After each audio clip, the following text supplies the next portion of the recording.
Okay, this is pretty unique, and our guest on Bull in the Basement in this episode isn't someone that is actually, well, I don't think you are. You've gotten a little bit more notoriety in the last couple of weeks.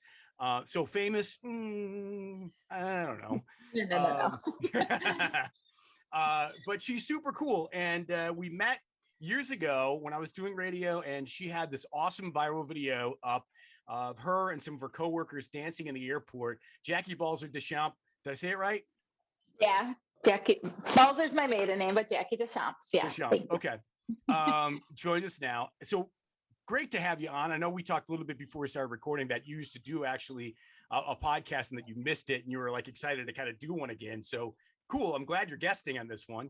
And there's a lot of reasons behind it, but first of all, tell us a little bit about what you did that got my attention because it went viral all over social media and how we air quotes sort of first met.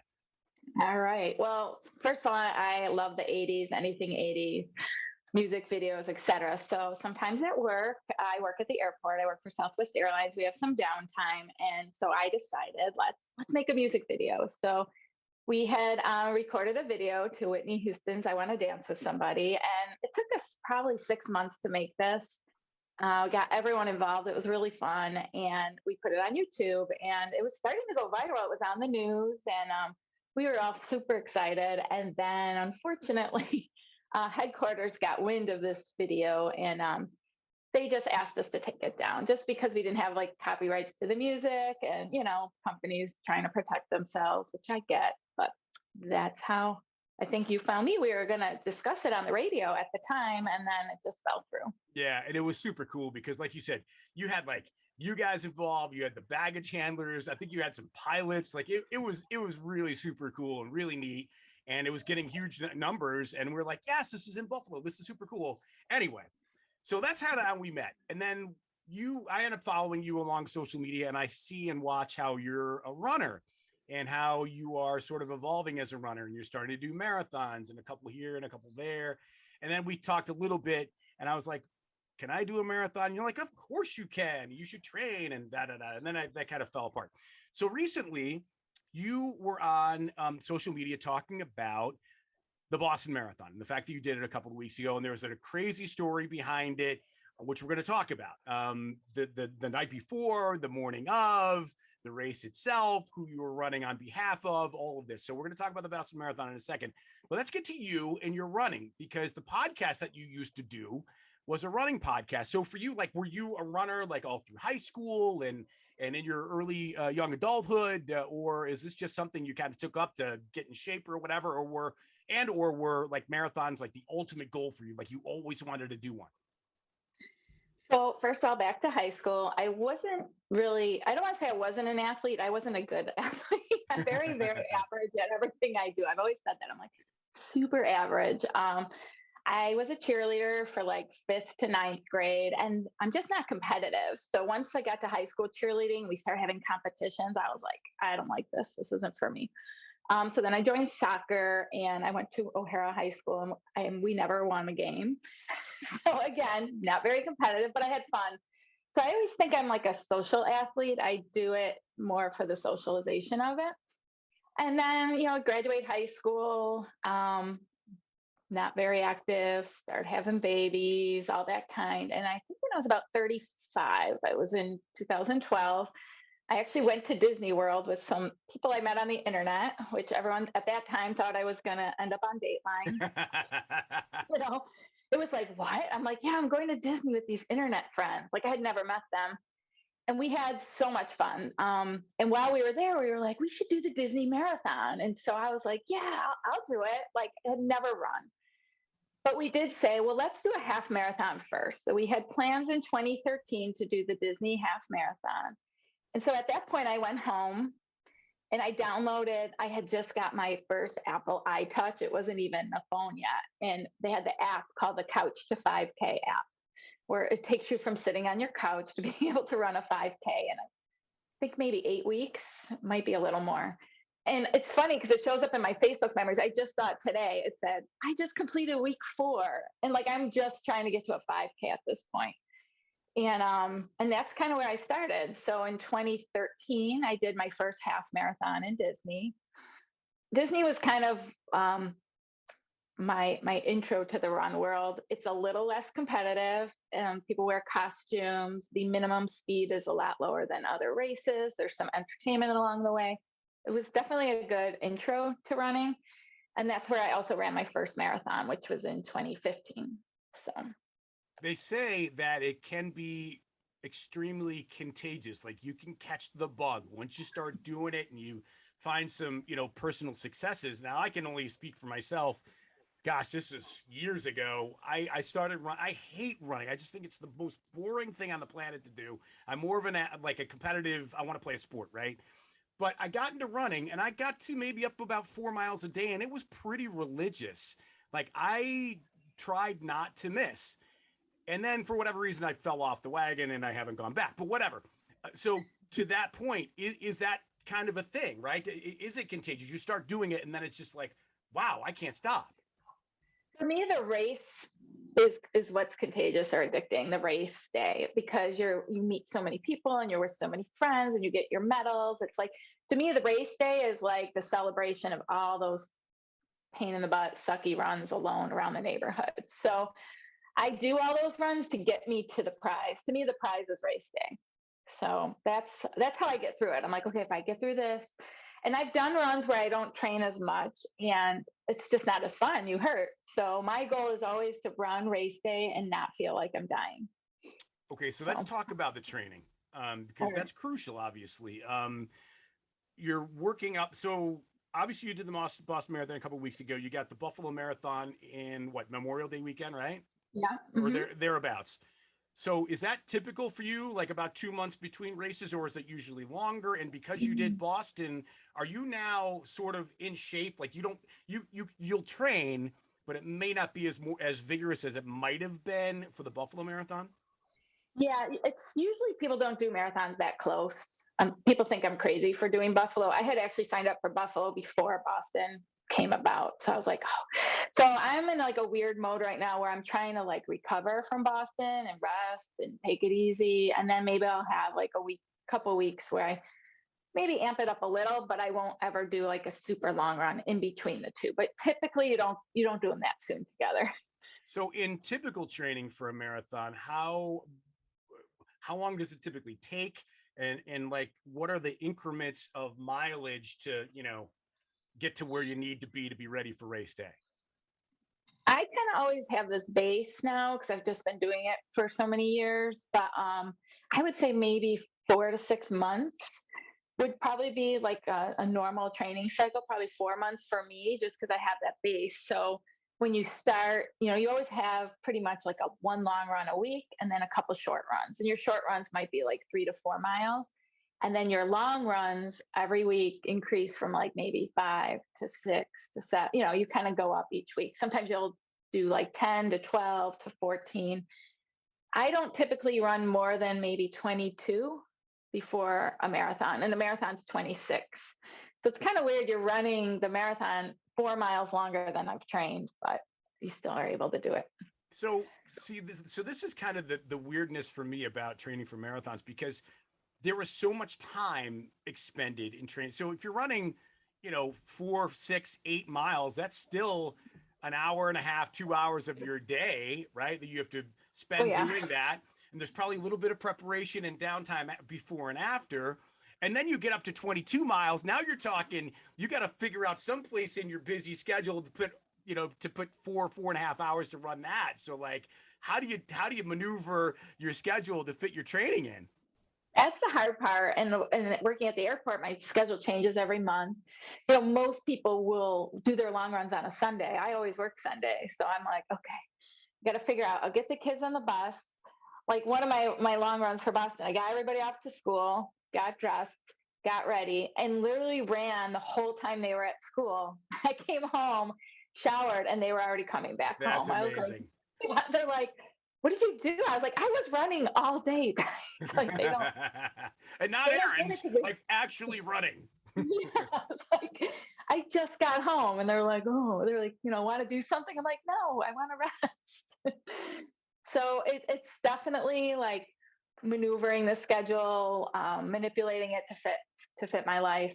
I'm kind of always aware of what my days off are, or try to make sure I have a day off after my long run so that I get some rest. So, Yeah, I and was I'm gonna. thankful. My family, thank goodness, is kind of used to it now, and they're just like, okay, she's going off. She'll be gone for a while. Well, I'm sure they're very proud of you too. So, what was it like at the finish line for your first marathon? Like, what? Tell me about the exhilaration of competing that and completing it. That one was crazy. So my very first marathon actually was part of what Disney calls the Goofy Challenge. So basically, on Saturday you run a half marathon, and Sunday you run a full marathon. Oh my God. But so yeah, and they also have a Dopey Challenge, which I've done, which is like a 5K on Thursday, a 10K on Friday, a half on Saturday, and a full on Sunday. So like Disney's crazy in its own right, but that race was great because my mom actually went. And so it was my first one, and my mom was at like mile 25 just cheering. So, and then I just had friends waiting at the finish. It's such a great feeling. I think that's what the addiction is. Yeah, I mean, it's an incredible accomplishment that Yeah. most people can't say they've ever done, and most people I think aspire to do, but just maybe don't have the fortitude, or perhaps whatever, or maybe the time or whatever it is to actually do it. It's really incredible. You should be very proud. So a couple more things before we get to the Boston Marathon, because the entire story about you running the Boston Marathon is really incredible. Um, Footwear, how important? Oh my gosh. That's so important. And everybody asks, like, what shoes should I wear? We're all so different. It's like a fingerprint. Like, you have to see what works for you. I have like weird feet, and people are like, you should wear this and that. And I know what works as soon as I put a shoe on. Of course, sneaker companies discontinued my favorite sneaker. So I had to like find another shoe, and it was so hard for me, but it totally makes such a difference. Do you listen to music when you run, or do you just kind of take everything in that's going by you? Like, what's between your ears when you're running a marathon? So I combine, and this goes for training runs, especially for training runs. Races is pretty much music.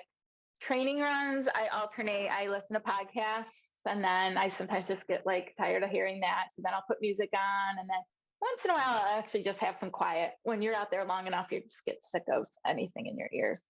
It's weird. I listen to true crime podcasts, which is kind of like freaky because sometimes I'm out there at like 4 a.m. in the dark and I'm listening to some like really bad story, and I'm like, but it's like it almost takes my mind off my own suffering. Maybe I don't know. Maybe I'm weird. Back to your Dateline reference, by the way. Yeah. Exactly. Yeah. So Good one. just for me personally, like running, I am always trying to convince myself to stop. So like what's between my ears is like a big problem. And the other thing too, like if you're running and there's no stimulus other than just your body and what you're seeing. Um, like I hear myself breathing, and I hear myself struggling, or at least I think I am. And that's, I think, my biggest issue is that I'm like, I'll be running. I'm like, dude, you're dying. Like, what are you doing? Like, this is You're dumb. probably going too fast. Maybe you need to slow down a little bit. Part of the problem. Well, I think people who aren't runners think we're running like for our lives out there. No, I'm just as long as I'm going forward, I'm good. yeah, well, that makes sense. I mean, it is, pace is key, right? Yeah, totally, absolutely. You got to learn your pace, your comfort pace. You can work on it, and you can get faster by doing like those hard speed runs where you do feel like you're dying. But for the most part, I don't feel like that anymore. I'm just kind of used to it. Have you ever been coached at all by any running people, or been part of groups that have kind of given you some how-to tips, or have you just been kind of a YouTube learn as you go marathon runner? I'm in a lot of like Facebook groups with other runners. I did like splurge and get a coach once. And it was so funny. And we were just talking about this last night. It just didn't work for me. I just think I'm just self-driven, and so like having this paper telling me to go do something, if I don't feel like it, I'm not going to want to do it. So I just like had those feelings of like, oh, they're going to be mad at me. Oh, I'm going to let them down, and it didn't like had the opposite effect. So I kind of like make a training plan when I do a race, and I highlight, and I just get driven by like crossing off each run as I do it, and I just find joy in that, I guess. But a lot of my friends have run coaches. They work great. I'd probably be faster if I had one, but I just kind of am content where I'm at. Yeah, and that's fine. That's important. So let's fast forward now. Boston Marathon a couple weeks ago, and you like the story is really pretty incredible. So first off, for people that don't know about the Boston Marathon, you can't just like sign up and run in it, right? I mean, there's one of two ways you can get into the Boston Marathon. Tell people about that. Yeah. So, in my opinion, the Boston Marathon's like the Super Bowl of races. It's very difficult to get into. You either have to be extremely fast, which I am not, or you have to run for charity and you have to raise a significant amount of money, much more than any other races. Typically, Boston's like ten to $15,000 you have to raise. This year, I actually signed up pretty late, and they actually let me only raise like the minimum, which is actually a little bit less because of COVID. Um, so when I had that opportunity, my husband's like, "It's now or never. Like this, you have to do this." Because I think they told me I had to raise 5,000, which is way less than usual, and I ended up I think raising about 7,500. But so it is. It's not easy to get into. It's majority of it are elite runners. And like I said, raising that much money can be challenging. Yeah, for sure. But you raised it for good reason and you ran it for good reason. It was obviously, when you're a marathoner, Boston and New York are bucket list, races if you can get in them. This time around, obviously that was true for you, but also there was more than that in terms of why you ran, right? Yeah. So in October of 2020, one of my coworkers at Southwest Airlines, Natasha Kasich, was diagnosed with melanoma and passed away. She very, very fast. She was 31 years old, young, beautiful girl. And so I knew kind of when that happened, I was like, one day I want to run a race for Natasha for something to do with melanoma. Again, never thinking Boston. I was actually like leaning toward New York, but then it's funny how it happened. The Bills lost in January when the Bills lost the game against the Chiefs. I literally was so depressed that day, like the next couple days. And I was just like, I need something. I need something to like it was weird. I love the Bills so much. And so I reached out to this charity at that point. So it's almost like a blessing. It was like a silver lining of the loss. And that's when they responded. And you can't just like join a charity either. They actually interviewed me. Like I wasn't prepared for that. They were like, okay, we're going to call you for your interview. And they asked you like, how do you plan to raise money? What is, they asked you some hard questions. It was almost like a job interview because they want to make sure that you follow through. And thankfully they accepted me. And that's when, I began fundraising and, went to social media.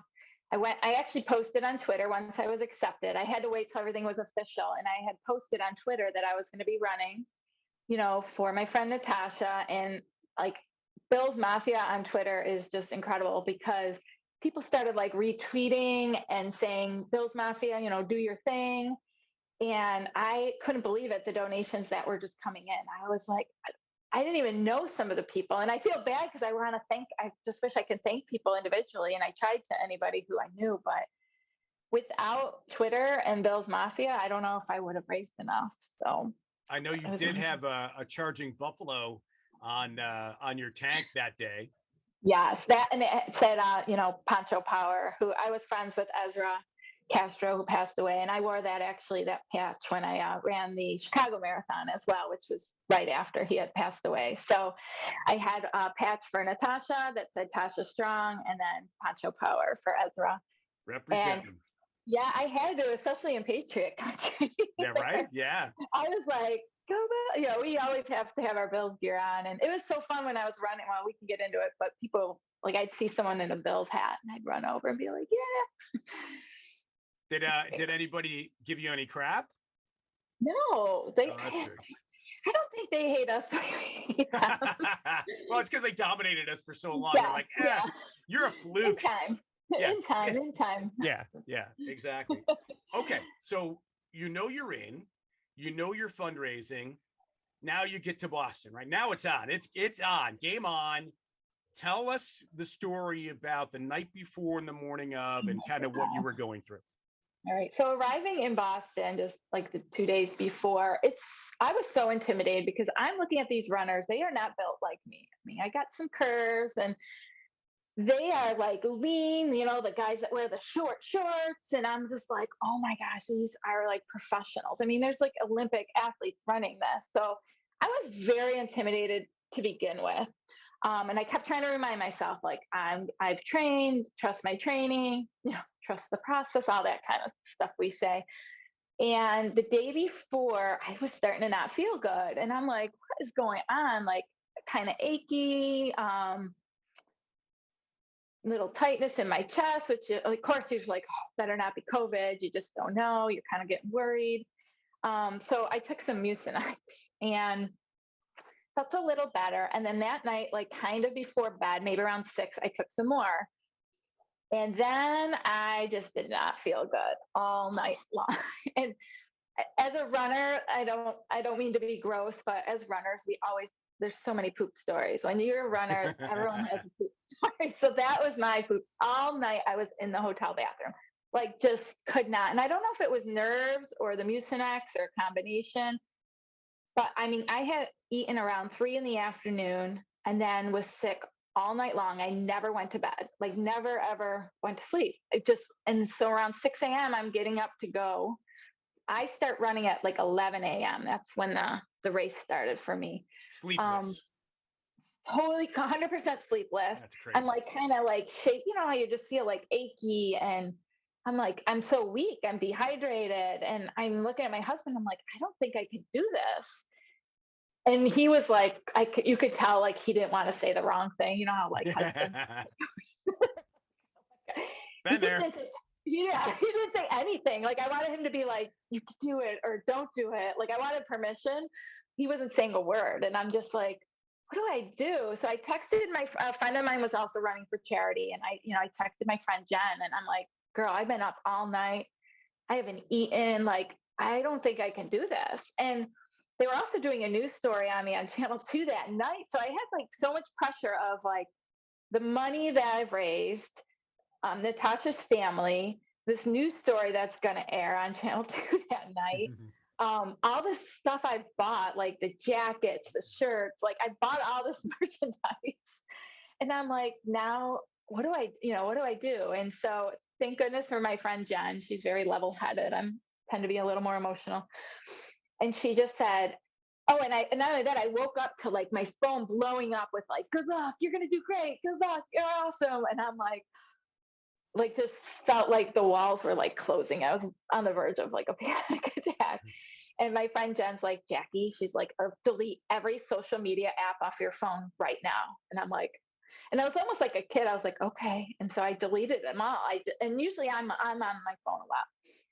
And I deleted everything. And she's like, get dressed and come to my hotel and let's get to the start line for Natasha. And that's kind of all I probably needed to hear was like for Natasha. And so I'm like, okay. She's like, at least get to the start line and then you can reevaluate. She's like, I have an Imodium at the hotel. Come here, take that. And so I'm like, all right. And then my other friend, who's also a running coach, she's not mine. She's like, just eat dry. I'm literally eating a piece of white bread like a bird, just trying to like get something in my body with some Gatorade. And so we get to the hotel right near Boston Common. I don't know if you've ever been there, but and okay. So her hotel was like right next to the park. And that's where we had to go get on the buses, was at the park. So I'm just like, again, I was just taking things one step at a time. We get to our hotel, we kind of are sitting there just relaxing. And then we walk to the park and there's all these buses and there's music playing. And I'm a nervous wreck. So I'm like, all right, well, let me just get through the bus ride. Cause the bus ride to the start, which is in Hopkinton, is about an hour. So you're on this like yellow cheese school bus for an hour. And I'm like, please don't let me get sick on this bus ride.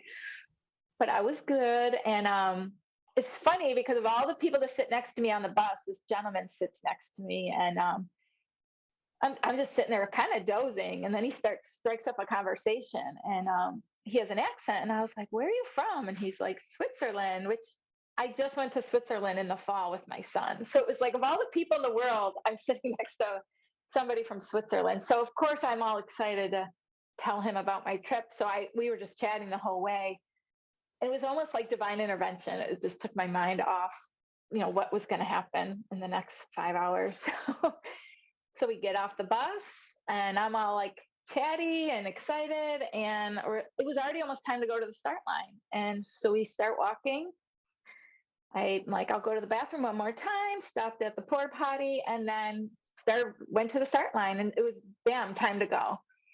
And I just, in my head, I was like, okay, I'm going to take it 5 miles at a time and just kind of reevaluate. So I get, five. I always feel like if I could break it up into fives, it doesn't sound as bad as 26.2 miles. So I get 1/5 of the way done, and then I get to about 10 miles, and I'm feeling great. It was weird. It's so weird how good I felt considering. Get to mile 13, or no, it was 14. I had a friend that took a train in from New York. So I saw him. He was cheering.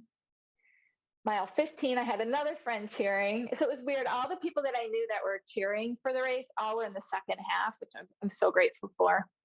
I saw my other friend at mile 17, and he had bread for me. So I at least got some food. And then my husband and my sons were at mile 17, which, no, I'm sorry, they were at mile 20. And in Boston, just to talk about the course a little bit, it is so hilly.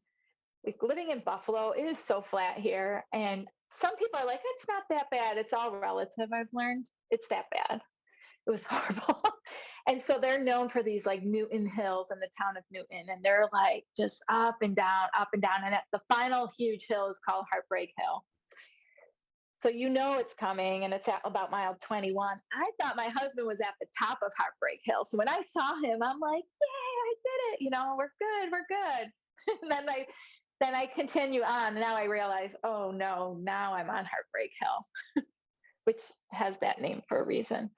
But I got through it and had some friends at mile 24, and then my husband and my son made it again to mile 25.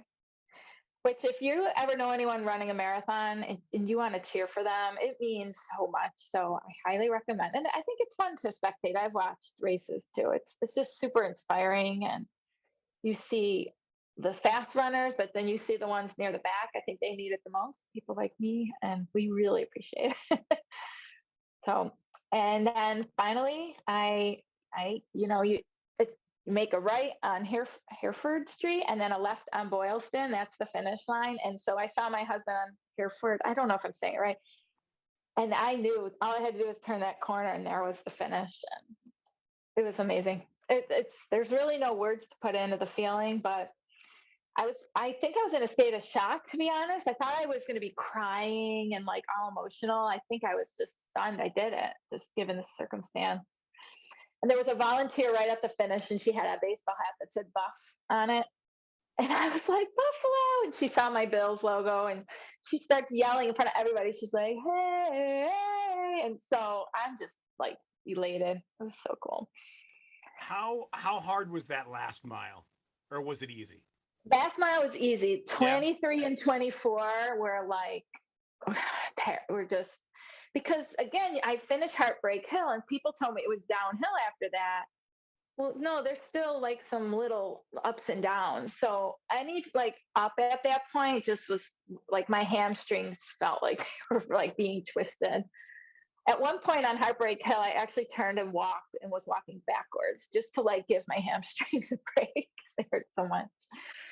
I can't imagine people who like run that thing so fast. So much credit to them. Yeah. So you cross the finish line. Was there you get on your hands and knees and kiss the ground, or was there did you collapse and just crumble into a giant pile of mush, or like what? Oh, it's so funny. It was weird. Well, first of all, I'm approaching the finish line, and I'm like running right to my moment, right? And the guy in front of me literally got on the ground and started like praising the finish line. And I'm like, I almost tripped over him. I'm like, what are you doing? So I had to like scoot around him, and I was kind of like frustrated. I'm like, what the heck? So I didn't get that finish line photo that I dreamed of, but I think it was just so you're just kind of, well, for me, I was so exhausted because at this point it's like 5 PM. I haven't, really eaten except my bread. I was scared to eat anything and some Gatorade. And, my phone, I have friends, like we had plans to meet at my friend's hotel, the one that was by Boston Commons. So I was like, I'll meet you guys at the hotel. And so you get your medal. It's kind of weird because you you finish and you're kind of just alone in this like runner chute looking around for anybody to be like, woohoo. And it was really cold. It had gotten really cold at that point. So my friend Ray actually was the first person to find me, and he had my running jacket, which actually I have right here. I had bought this back in February and had been waiting to wear it. So he had my coat for me, and I, put on my finisher's jacket proudly and had it with my medal and took some pictures. And then we all went to the hotel, and that's like where my family and my friends, we all kind of reunited there. But looking back on that, like in my imagination, I thought it was going to be this like celebratory, great thing, but we were just toasted at that point. And finally, I was like, can we go back to our hotel? And it's funny, I took a bath. I didn't even wash my hair. I was so tired. And I got dressed, crawled in my bed, and I was out within like 2 minutes. I was asleep. Like I didn't even get to say goodbye to some people but I don't care. It was worth it. I'd do it again. It was just kind of funny. It's like, you're expecting this thing and it doesn't go the way you expected, but it was still so perfect. I really wouldn't change one thing about it. Yeah. What's the recovery like? I mean, so, you didn't eat anything. I'm thinking, holy cow, you're going to eat like an 18-course meal when you're done and you're exhausted. So you want, right after you do that, you automatically have a food coma. Yeah. Like I just, like we got to the room and my husband like got a burger. Usually I like a good burger after a long run. And I was like, I can't eat it right now. And that's when I fell asleep for about 2 hours. Then I woke up and I still didn't kind of have an appetite. I mean, some people, he said everybody was down, all like the speedy runners were downstairs celebrating and eating. So my story's kind of probably a little different, but typically like after a race, I can't eat right away, but usually like if I do a marathon, like in Disney or Buffalo, we'll go out to dinner that night and have like a really nice dinner. This one was different too, because it started so late. Like Disney runs start at 5 a.m. I think Buffalo starts around 7. I didn't start running till like 11:30. So that was intimidating in itself, just trying to like figure out your digestive cycle and how you're going to eat and all that kind of stuff. Yeah, I was going to say hydration at that point's got to be insane, especially knowing that you're probably driving home the next day, and the odds of you cramping in the car ride home are like, I mean, the car ride home was so funny because like I was okay till we got to our driveway, and I have teenagers, and my son's like, "Mom, think fast," and he like threw the basketball at me, and I couldn't even react. The ball just like hit me in the chest. He's like, "Mom, what are you doing?" I'm like, "I can't move." It took me a good 2 days to be able to walk, but now I'm trying to think. About a week later, I went for a run. I went for a run Sunday, and really gentle walking, running. And I was okay, like super, super gentle. I just wanted to see how the joints felt and stuff like that. But they usually say like 1 to 2 weeks rest. So getting back there. I was going to go run today, but it was snowing and I refused to do it. I'm like, I'm done. That was the other thing with Boston, the way it falls in April. It's like the worst months to be training for a marathon. So to me, that was probably the hardest part, was going out in how January, February, March is. It's just, that to me was harder than anything. The race itself was so fun, and the crowds there were, I mean, people in Boston are like professional spectators. Like they know how to cheer. They've been doing it. They do this every year. They're off work. It's Patriots Day, so like most places are closed, and that's what people do. Their tradition is to go watch. And like I had something on my shirt that had my name, like a fake race bib, and people were like, Jackey, like I was like, how do they all? I mean, I know they don't know me, but it was like I was famous running, like, go Jackey. At one point, people are like, Jackey, and I'm like, thank you. Like I spent most of the race just waving, thanking everybody. That's phenomenal. Yeah, it was unlike anything I've ever experienced. It was so and of course when I finished, I'm like, that's it, one and done for me. I'm like, I don't think I'll ever do this race again. And now, of course, I'm like, how can I make this happen again in my lifetime? I don't know.